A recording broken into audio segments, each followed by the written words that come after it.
So I wanted to take a break from another project I'm working on and try and push myself to try something different. So I've been playing around with more watercolors and stuff here in Rebelle. So I wanted to try my hand at making one of those Chinese, those kind of classical Chinese watercolors where you see the mountains in the background and stuff like that. So that's what I'm doing here, and I've just zoomed in on the paper itself. I'm just using the default tools and everything here, so there's really no reason to see all the other stuff. It's all on one layer, and primarily towards the end I've got a couple of layers that I mess around with, but you'll be able to tell when those are there.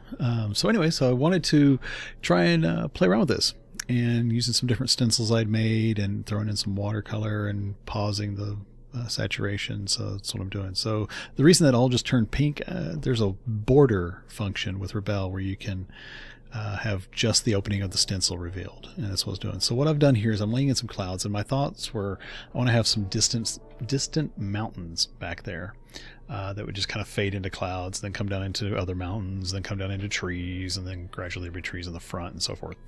So that was the initial thought, and like I said, I wanted to play around with the stencils and use them a couple different ways. One is both for additive and subtractive. So that's what I was doing right here, and playing around with the eraser tool and the stencils. So adding in everything, and then using the blender to try and fade it out. So then throwing in, when it turns blue like that, by the way, that's where I'm checking to see how wet the paper is, because the blue indicates water. So throwing in some different color, letting it bleed out, and then messing around with this. This, by the way, is sped up, obviously, because I don't move that fast. So, but it's about 3 times the normal speed for what I did. This was about an hour of practice. So I think it's always cool, though, when you look at the Rebelle program and sped up, because you really see that water move. So anyway, all right, so I've got those stuff in the background, laying in some of the foreground trees. Actually, this would be more the midground, and trying to get a feel for it. I looked at a bunch of different Chinese watercolor paintings to try and get some ideas of how they're composed and what they do and all that. So for a lot of them, they have the stuff that's in the background that then has, like the trees and stuff barely sticking out. So yeah, just trying to throw in some different suggestion of trees and all that, and then letting them bleed out and kind of fade away, so it's just a real hint of it being there. And I think that's, kind of works for a good couple of mid-ground and kind of looks. So then I decided, all right, I want to put in some textures and start giving some rock kind of looks. So that's what I'm doing here, is using more stencils to try and play around with it, so I control which way the water flows. So really just that. So I'll tell you what, I'm going to, instead of babbling throughout this whole thing, I'm just going to let it go for a little bit and let you enjoy the painting process. So, but there is a spot somewhere in here that I kind of screwed it up, and so, but I'll talk to you about that when it gets there. So enjoy.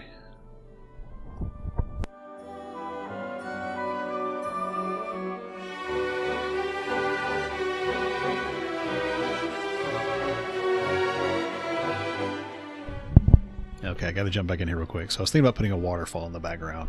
Put it on there, realized immediately I didn't like it. So I decided, all right, I'm going to put another mountain in here, and that's what I'm starting to do here, is do it in here. Now in the final composition, once I looked at it and got through with it, I realized I shouldn't have put this mountain here. I try not to put things right in the middle, and that's exactly what I did, because this is almost in the middle vertically and horizontally. So the next one, I'll pay more attention to the composition. But again, like I said, I'm just trying to make a practice piece and learn some different techniques. So I'm not overly concerned with this. I have much more polished stuff on the rest of my channel if you want to see that, and a project I'm currently going through right now for a full painting of a portrait for a fantasy warrior. So you can look at that one too and see more about my processes. But anyway, I hope you're learning something from this and kind of seeing it. If you have questions, leave comments below, leave suggestions, whatever. I'm more than happy to jump in there. One thing I noticed on a lot of those other Chinese drawings that I'm doing right here with the pencil tool is creating more of a defined and almost harsh outline on it, because I noticed a lot of them would have on one side would be this darker outline, and then that would fade into the background a little bit. So that's what I'm doing with this, is trying that out and see how I like it. Which I kind of liked it, but again, I would have changed if this were a finished piece I was going for, I would have changed where this mountain is at and just had it done differently, maybe a different shape.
So again, playing around with the stencils. I know this is rather repeated, and I try not to repeat stencils when I use them too much, because then it does kind of have that stamped look.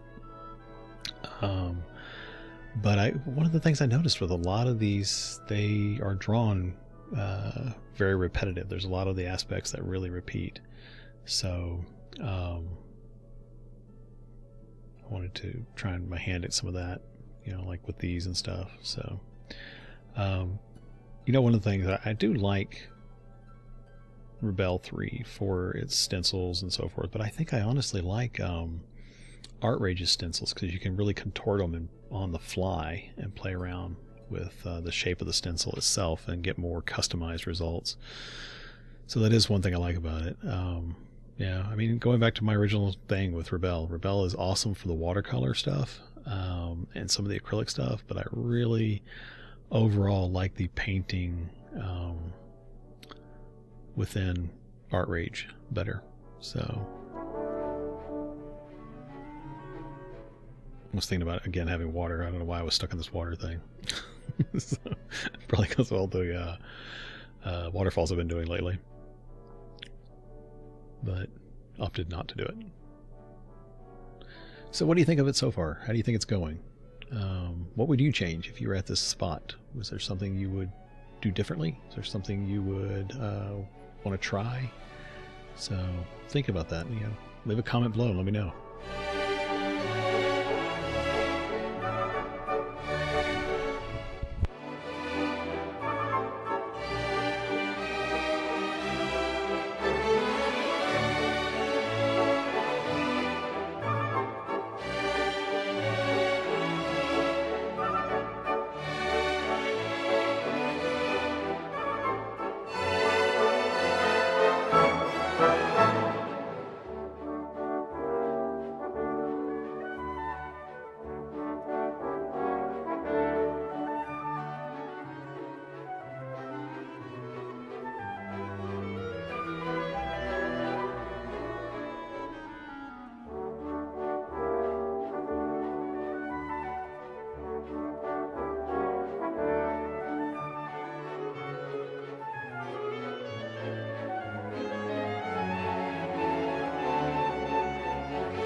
So what you're seeing here is the stencil that's getting put in, and how I'm applying it in here. This, by the way, is the beginning of my mistake, and not paying attention to what is behind. I'm kind of I'm focusing too much on elements and not on composition. So what I've done here, and I don't realize it for a little bit, but what I've done here is I've placed that tree right over top of that mountain I had in the background. So now it's just this ugly blob.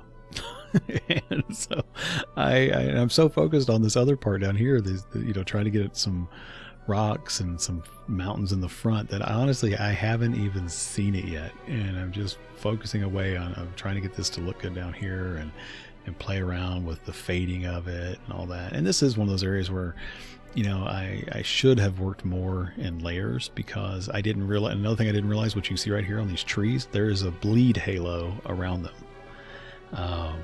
And to me, it looks funky. So I need to go back in and fix those.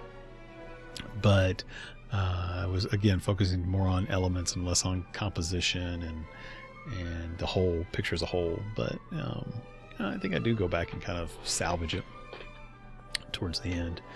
But yeah, so that's kind of what's going on here. I wasn't working in layers. I shouldn't have put these front trees in to begin with.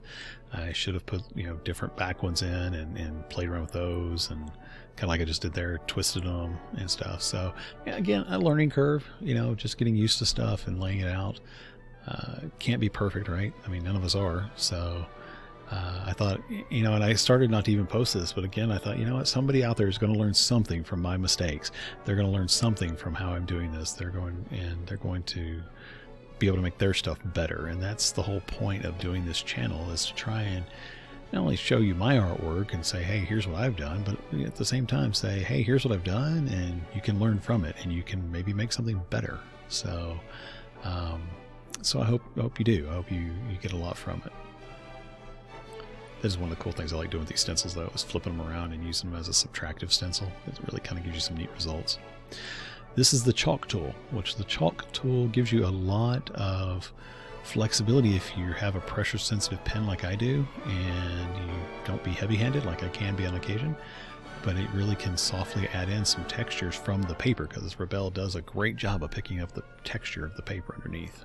So right now I'm just playing with the opacity to try and see what I like and what I don't like. And finally I went back to 100%. So just trying to lay in some of these stonework and stuff, and then I'll start making the mountains even more.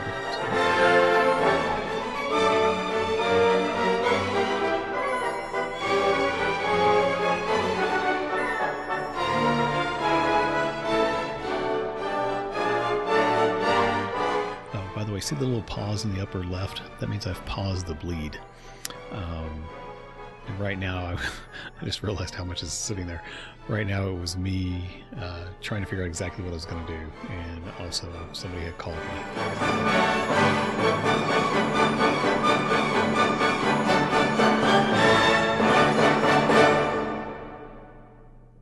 That's the other reason why I tend not to do these live, is that I get a lot of random phone calls, either from telemarketers or my wife suddenly says, hey, let me call you. And well, you got to take those calls, right? So yeah, so here I am laying in some of the mountain and rock formations, which I kind of like how this comes out eventually. And I put another one in there. And again, at first I was like, I hate this. I don't like it at all. But then I just kept going, because I'm like, I'm going to learn something from doing all this. And I do. So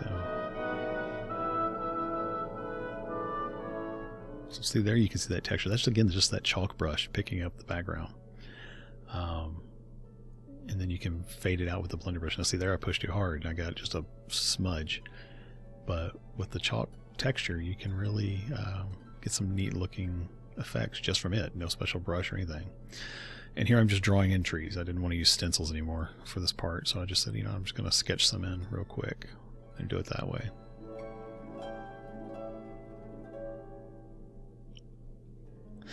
Which honestly, for a lot of these, that's kind of my intention. It's not so much to use the stencil to get the finished product, but it's really just to kind of lay in the shape and quickly and kind of get the composition faster. So that's why I use them.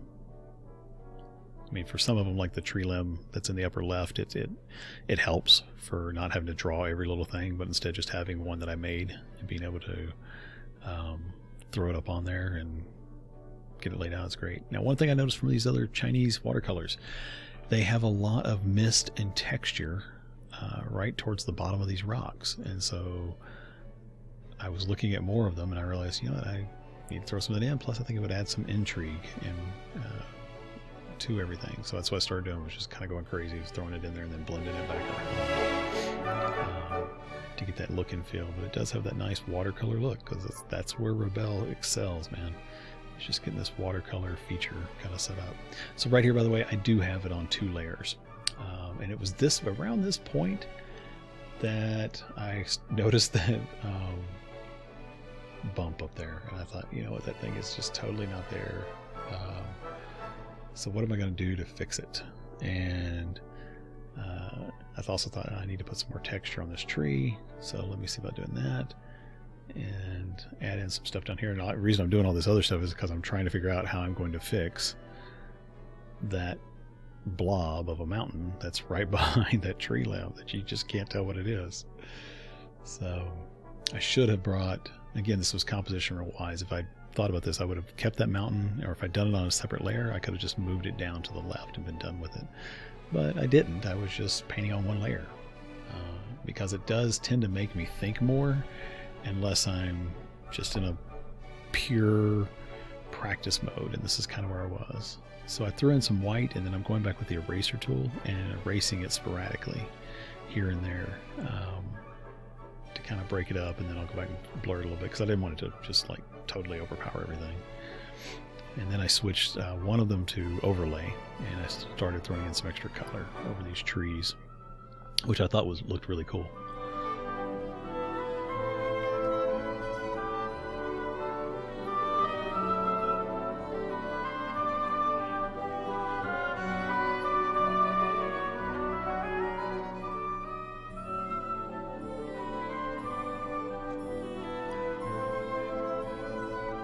So this is where I realized, okay, what am I going to do? Am I going to, and I should have just not done this part, but what I was doing here was I was trying to match the stencil back up to what I had, so that way I could go in behind it and paint out that mountain. And so I'm just sitting here messing with that and then trying to blend that out and do it. Well, because it's not lined up perfectly, it's pulling black from the tree limb. And so then it just becomes an even bigger smudge. And I'm like, oh gosh, what am I going to do here? So I tried throwing some different color and play around with that. And realized, it's okay. All right, I think I've got it. Maybe okay. Let me flip this back to where it was, see if I can line it up a little better. And then I'll just paint those tree limbs back in and get that done. So that's what I'm doing here. I'm using the marker tool to just quickly paint those back in, right? And it's like, ta-da, great, I've double imaged it. Now it looks weird, so can I go over those each one and paint them back in? It's like, well, I could. Maybe I could erase them and mess with them. And this is really, again, where I'm just sitting here going, why did I do it that way? And realized just how bad I did it, and I said, the heck with it, and I erased it. So I realized that I just needed to erase this part and then throw the color back in and replace where it was. So that's what I did. So I was just trying to blend the color back into it so that it's just less obvious that it's there. And then once I get that on there, I'm going to put the tree back on there as well.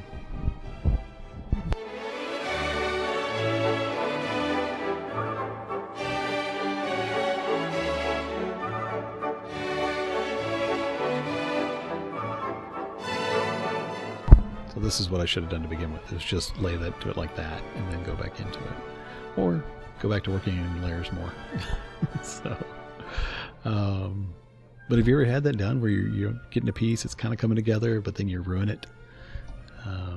That's why I tried to work more in digital. It gives me that ability to undo those mistakes, but you still make them. So I realized I didn't like just that branch there by itself. I wanted to make more of that pink tree. I have no idea what kind of tree it is, but it's like a pink and purple and red tree. So I wanted to throw it in there and kind of do it. So I'm curious, what do you think about this with it here now? Now you'll see me keep adding to it and erasing from it and adding to it and erasing from it. But what do you think about it? Is it a good thing, or compositionally does it take over everything? I think overall I like it, but I also think that there's a spot here where I should have stopped and then not had as much there, because it does kind of really overpower. But I thought it was a interesting thing, and it's in a lot of those classical Chinese watercolors. You'll see this kind of thing, which makes me wonder, were they covering up mistakes too, or what? So anyway, well, kind of wrapping this up and getting towards the end. Like I said, it was one that I almost completely screwed up and started not to put up on here, but again, I'm hoping you're learning something from these. I'm hoping you're getting something. Would absolutely love to hear any comments or suggestions or thoughts on the processes that you see and how I can help. Trying to be more consistent with these and get them up on there. But anyway, make sure to subscribe, make sure to leave a like and a comment, and share it with other people. So I appreciate it so much, everybody. Have a great rest of the day.